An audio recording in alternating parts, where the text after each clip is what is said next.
Hoi julle, ons het 'n Kliksvol, die eerste Kliksvol na die Desember vakansie. Ek het hom net gou oopgesny.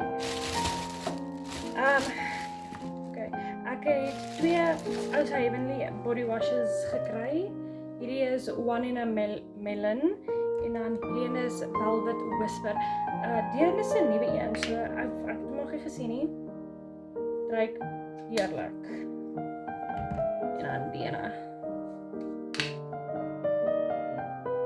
Dit ruik soos daai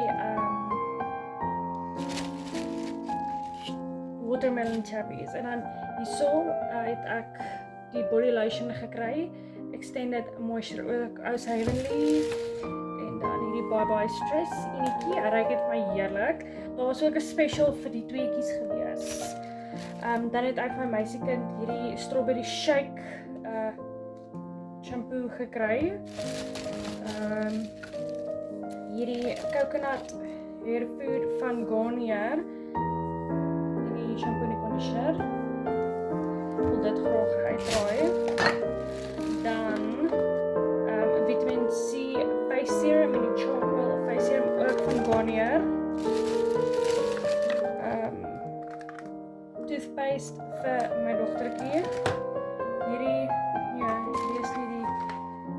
die is die protective cream. Hier is die face serum. Lyk presies dieselfde.